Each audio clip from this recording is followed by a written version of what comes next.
चलिए हम लोग देखते हैं, कल हम लोग छोड़े थे कि समकोण त्रिभुज तक एक समकोण त्रिभुज है और उस समकोण त्रिभुज में हमको देख रहे थे आधार कौन है, लंब कौन है, कर्ण कौन है। तो हम बोले थे कि थीटा के मुताबिक हमारा आधार लंब जो होता है चेंज होते रहता है। कब ये आधार हो जाता है तो कब ये आधार हो जाता है, तो कब ये लंब हो जाता है, तो कब ये लंब हो जाता है। तो हम बतला रहे, ध्यान दीजिएगा, गौर कीजिएगा। बच्चा यही गलती करता है और जिसके कारण आंसर गलत आ जाता है और कहता है कि हम सही बनाए हैं, थोड़ा सा मिस्टेक कर देता है बच्चा से।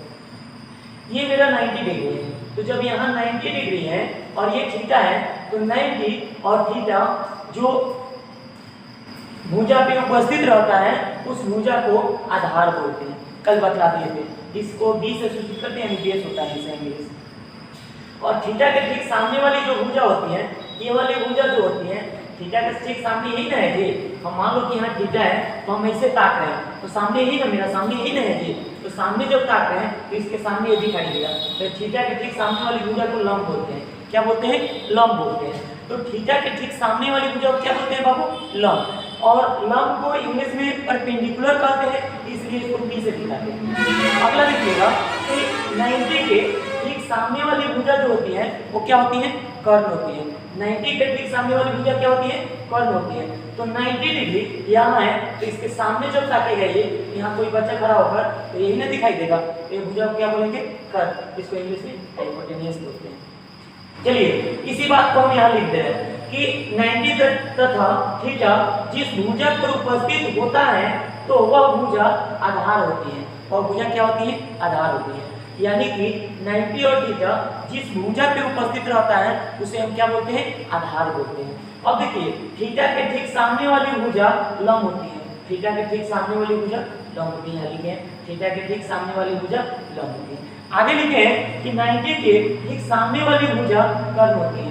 90 के ठीक सामने वाली भुजा कर्ण होती है। एक बात यहाँ क्लियर करिएगा, एक चीज और हम बतला रहे हैं, ध्यान दीजिएगा सभी लोग। इसको मिटा रहे हैं और जो लोग इसको नोट नहीं किए होंगे वो थोड़ा सा मतलब ये कर लेंगे, अपना नोट कर लेंगे बैक आकर। अब देखिए कोई ऐसे दे दे इस टाइप से,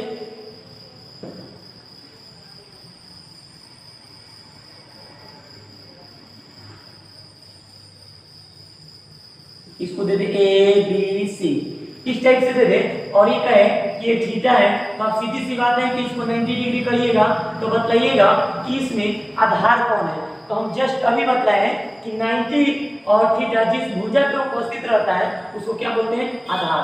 तो देखो तो इस भुजा पे थीटा है कि नहीं है, और इसी भुजा पे 90 डिग्री है कि नहीं है, तो थीटा और 90 इस भुजा पे, इसको क्या बोलेंगे?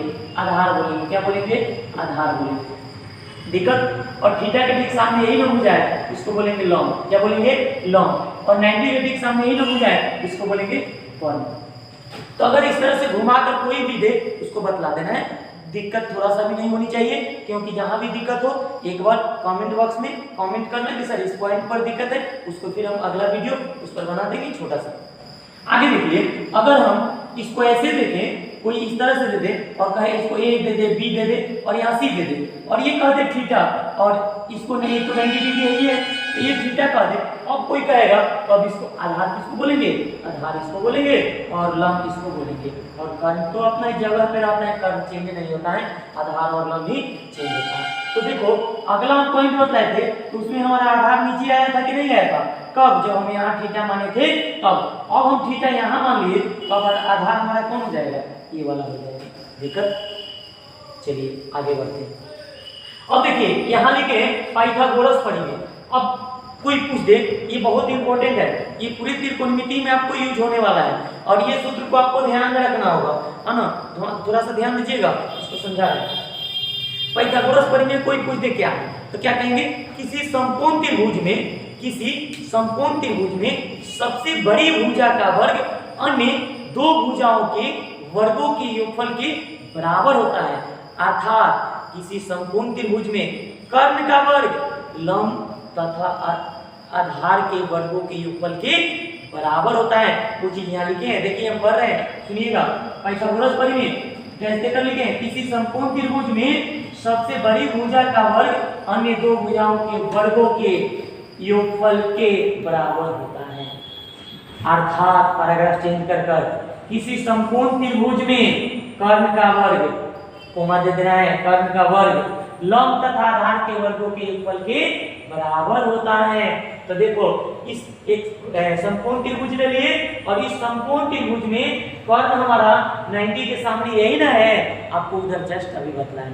तो 90 के सामने ये वाला कर्ण है और 90 और थीटा इस भुजा पे है, तो ये आधार है और इसको क्या बोलते हैं, लंब बोलते हैं। तो हमको अभी लंब आधार कर्ण से मतलब बहस नहीं है, हमको ये देखना है इसमें सबसे बड़ी भुजा कौन है। तो सबसे बड़ी भुजा हमारा ये वाली होती है।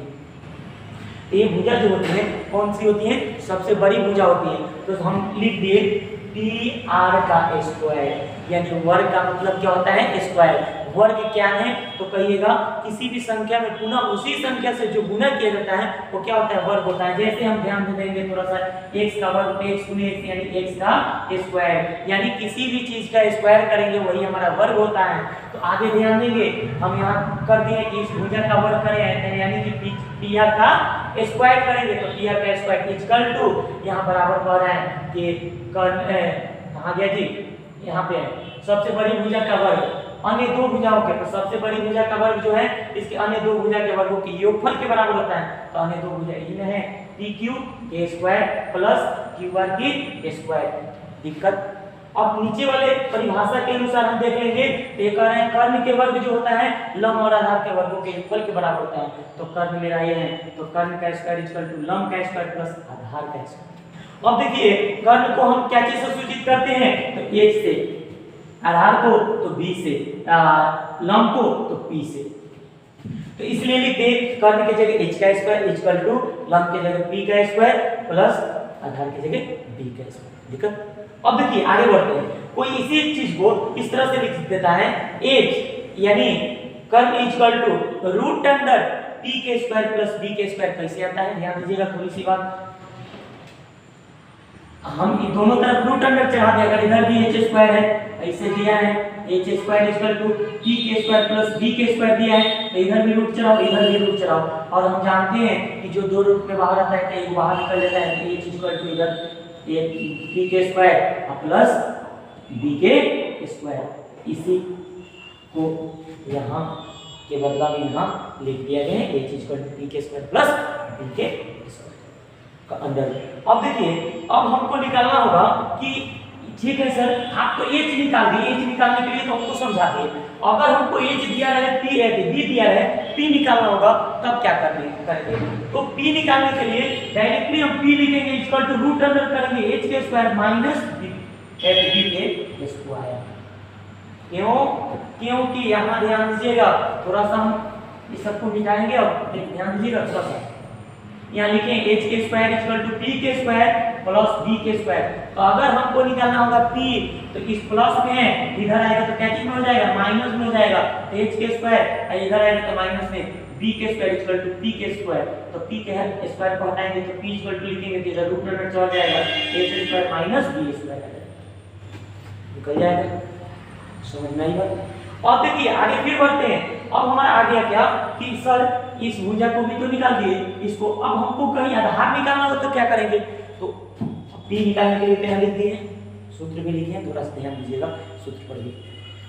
अब b निकालने के लिए कैसे सूत्र आया है इस चीज को देखेंगे। अब हमको निकालना है क्या चीज, b निकालना है। तो p के स्क्वायर प्लस h के स्क्वायर इक्वल टू p के स्क्वायर प्लस b के स्क्वायर दिया है। तो ये p जो है इधर क्या चीज में है, प्लस में है, अब बराबर की इधर आएगा तो माइनस में हो जाएगा। h के स्क्वायर माइनस p के स्क्वायर इक्वल टू b के स्क्वायर। इसी b को लिखेंगे तो रूट अंडर चढ़ जाएगा और h के स्क्वायर माइनस p के स्क्वायर निकाल सकते हैं। तो कोई आगे बढ़े। अब देखिए अब आगे बढ़ते हैं, इसको मिटाते हैं, सबको नोट कर लीजिए, पर उधर हम मिटाते हैं तब तक इधर नोट करिए।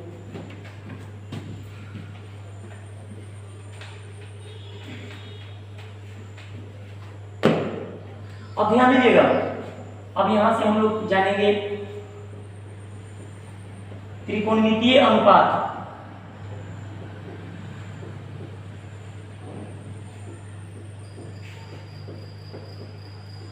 त्रिकोणमितीय अनुपात, तो ध्यान दीजिएगा सबसे पहले मेरा यही क्वेश्चन रहेगा कि त्रिकोणमितीय अनुपात जो आप लोग किताब पढ़ते होंगे तो किताब में देखे होंगे दिया होगा sin theta cos theta tan theta cot theta sec theta cosec theta, ये 6 दिया है। तो त्रिकोणमितीय अनुपात कितना होता है?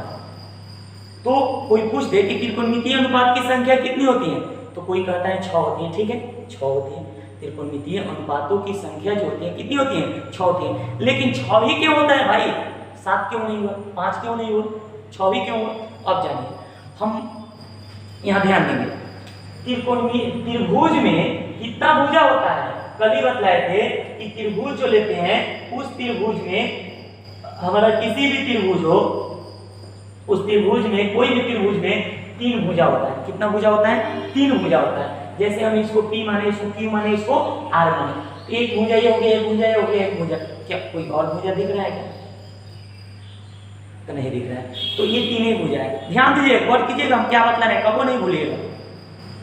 और नहीं तो एक बार ध्यान नहीं दीजिएगा वह मिस्टेक हो जाएगा, आगे फिर क्वेश्चन में दिक्कत होगा।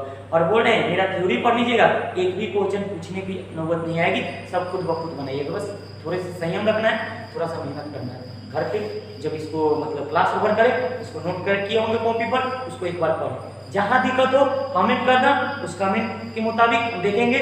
और अगर जिस टॉपिक में दिक्कत होगा, जहाँ दिक्कत होगा उसका फिर से समझाने का प्रयास करें। तो इसमें 3 गो भुजा है, तो ये 3 गो भुजा है। तो ये जानना था त्रिकोणमितीय अनुपात। तो हम ये भी बतलाए थे कि त्रिभुज में 3 भुजा होता है, 1 भुजा 2 भुजा 3 भुजा। तो अनुपात अब इसको पढ़ना है, तो इसीलिए कहा जाता है त्रिकोणमितीय अनुपात में 6 गो होता है, क्योंकि 7 नहीं होता है, 5 नहीं होता है। कि या तो अनुपात के मतलब तो आप छठा से ही पढ़ते आए हैं, छठे में पढ़ना था कि अनुपात के मतलब बट्टा होता है, अनुपात का मतलब बट्टा होता है। तो x तथा y का अनुपात करते हैं तो x बट्टा y करते हैं, या इसी को x अनुपात चिन्ह देकर लिख देते हैं वैसे। तो एक अनुपात का मतलब इतना ध्यान रखिए कि बटा ही होता है। तो यानी कि जब हमको अनुपात करना होगा त्रिकोणमितीय अनुपात, तो हमको करेंगे कि 2 भुजा को उठाएंगे किसी भी। तो सबसे पहले हम देखिए, ध्यान दीजिएगा हम क्या बोल रहे हैं, इस बात पे ध्यान दीजिएगा।